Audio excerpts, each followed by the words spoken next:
Bonjour. S'il vous plaît, si vous m'entendez, vous faites un signe par message. Bonjour, c'est Dr Aïssa. Très bien. Très bien. Donc, on attend à 14h30, encore 2 minutes et on lance le cours. Merci.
Madame, Madame, Oui, je vous entends, mais vous devez, s'il vous plaît, éteindre vos microphones, sinon on aura un problème avec le déroulement de la séance. Je ne peux pas accepter plus de 100 étudiants. Je crois que le nombre est atteint. s'il vous plaît, acceptez les autres étudiants, Bark. On ne peut pas, il y aura une coupure. C'est une acceptation automatique. Elle s'arrête à 100 étudiants. Mais maintenant, Programme dans 146. le département. Parce que c'est une version gratuite, donc le nombre d'étudiants est limité à 100 et la durée est limitée à 40 minutes. On est juste 45 jusqu'à maintenant. Ah d'accord, mais c'est une acceptation automatique en principe. Hein. Parce que... D'accord, merci. Et, attendez une minute, parce que l'ingénieur d'informatique n'est plus là. Je ne sais pas.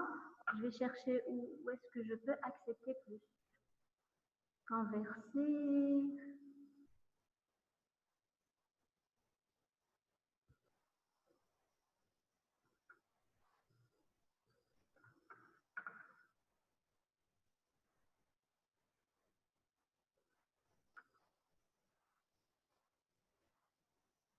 Non, vous êtes à 99, mademoiselle.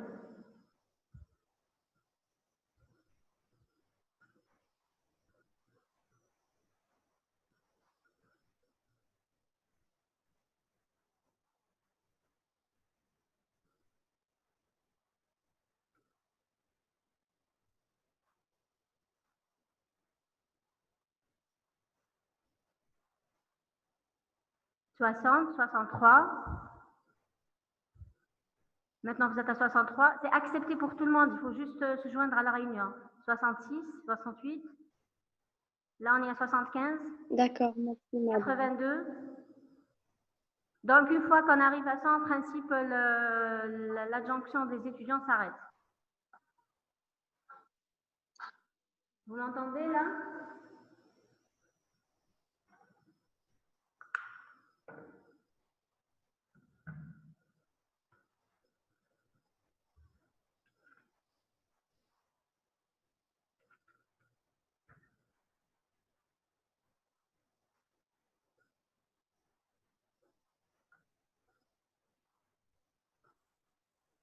Bon, je crois qu'on va commencer.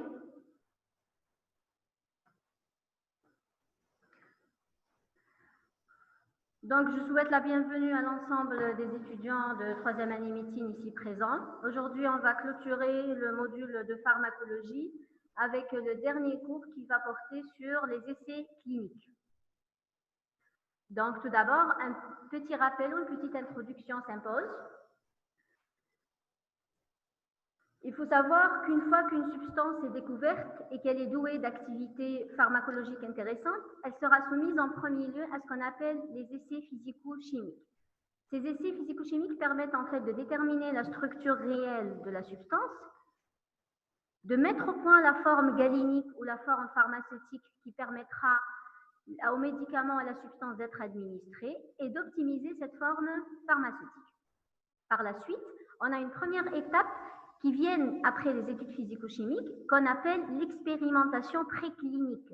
Préclinique veut dire avant les essais cliniques et qui porte sur des essais de pharmacologie et de toxicologie expérimentale chez les animaux de laboratoire. S'il vous plaît, vous m'entendez? Vous faites un signe oui, parce que la connexion, apparemment, j'ai un problème de connexion. Vous m'entendez? C'est bon, très bien.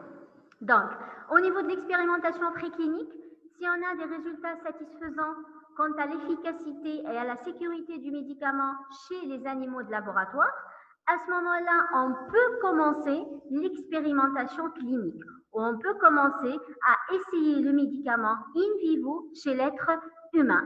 Et c'est ce qui constitue l'ensemble des essais cliniques. Les essais cliniques, on va les voir tout au long du cours, sont répartis en 4 phases, phase 1, phase 2, phase 3 et phase 4. Au bout de la 3e phase, le laboratoire pharmaceutique qui fabrique le médicament va être en mesure de préparer tout un dossier. Ce dossier doit comporter les résultats des essais physico-chimiques, les résultats des essais précliniques chez les animaux de laboratoire et les résultats des essais cliniques de phase 1, de phase 2, de phase 3 pour pouvoir demander la commercialisation de son médicament sur le marché. C'est ce qu'on appelle l'enregistrement du médicament et par conséquence l'obtention de l'AMM ou de l'autorisation de mise sur le marché. Une fois le médicament sera commercialisé, il sera soumis à la dernière phase ou à la dernière étape du développement du médicament, qui est la pharmacovigilance. C'est l'intitulé du cours que vous avez fait dimanche passé. Donc, la pharmacovigilance, c'est le suivi du médicament après sa commercialisation pour pouvoir détecter tout effet indésirable supplémentaire. Et c'est la même chose, la quatrième phase des essais cliniques. Donc, en définissant alors les essais cliniques ou l'expérimentation clinique,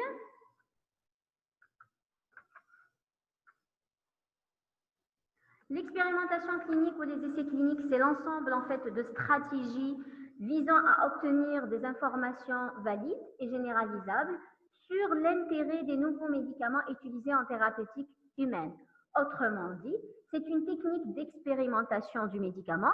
Cette technique doit être rigoureuse et elle se fait sous forme d'études systématiques, donc elles doivent se faire sur tous les médicaments.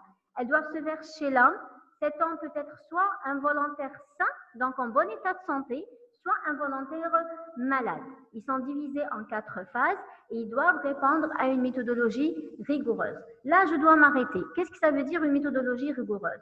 C'est-à-dire qu'on doit, en premier lieu, lorsqu'on fait lancer un essai clinique, respecter ce qu'on appelle la réglementation en vigueur. Tout pays a une réglementation qui gère la réalisation des essais cliniques. En Algérie, ceci relève de ce qu'on appelle l'unité des essais cliniques qui siège au niveau de la direction de la pharmacie et du ministère de la Santé. Ils doivent également répondre en deuxième point qui est très important au BPC. Qu'est-ce que ça veut dire? Les bonnes pratiques cliniques édictées par les ICH. ICH, c'est Conférence internationale d'harmonisation. C'est une harmonisation entre l'Europe, le Japon et les États-Unis et elle édicte toutes les bonnes pratiques nécessaires à la réalisation des essais cliniques. Troisième point que doivent respecter la réalisation des essais cliniques, c'est la déclaration d'Helsinki.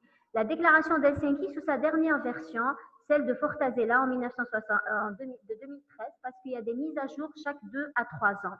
C'est une déclaration qui comporte des principes éthiques et dont l'objectif principal, c'est assurer la sécurité, le droit et le bien-être des personnes qui se prêtent à ce genre d'essais. Autrement dit, les bonnes pratiques cliniques doivent respecter le côté scientifique, clinique de la réalisation de l'essai. La déclaration d'Helsinki, elle assure le respect des principes éthiques et de la sécurité des étudiants. C'est bon jusque-là, vous me suivez? J'attends un oui.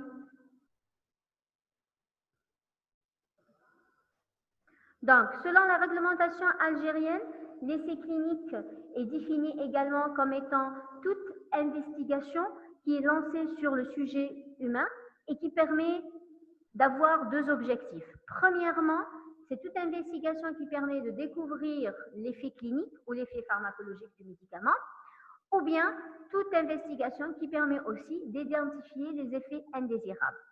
La conclusion de la détermination ou d'identification de l'efficacité et des effets indésirables, c'est pouvoir évaluer ce qu'on appelle le rapport bénéfice-risque ou la balance bénéfice-risque. Est-ce que ce médicament a une efficacité suffisante et a une sécurité importante? C'est-à-dire, est-ce que ce médicament, on doit s'attendre avec sa prise à avoir le maximum de bénéfices avec le minimum d'effets indésirables? C'est le seul moyen qui permettra aux médicaments d'avancer dans les phases des essais cliniques et d'être à la fin commercialisés. Les essais cliniques englobent également ce qu'on appelle les essais thérapeutiques, c'est-à-dire les essais expérimentaux avec lesquels on expérimente un médicament, les essais de diagnostic à travers lesquels on essaye une nouvelle méthode d'imagerie médicale, par exemple, les essais de prévention, par exemple dans notre cas, dans le cas de cette pandémie ou dans le cas de toute autre épidémie. Les essais cliniques englobent également ce qu'on appelle les études observationnelles, qu'on va les détailler après, et bien sûr les études de bioéquivalence. On a fait le cours ensemble. Ce sont des essais qui permettent d'évaluer l'équivalence de l'efficacité et de la sécurité entre le médicament générique et le médicament principe. Donc, résumons les intérêts des essais cliniques. Les essais cliniques ont plusieurs intérêts. Le premier, je l'ai dit, je le réexplique et on va le revoir tout au long du cours. C'est l'évaluation du rapport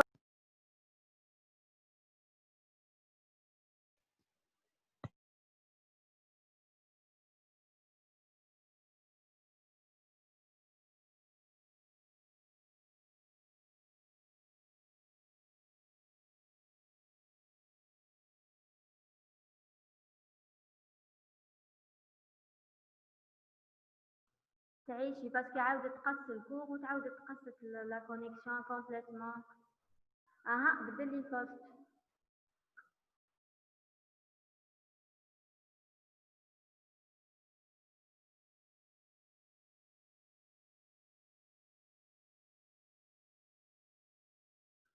Allô, allô, vous êtes là les étudiants?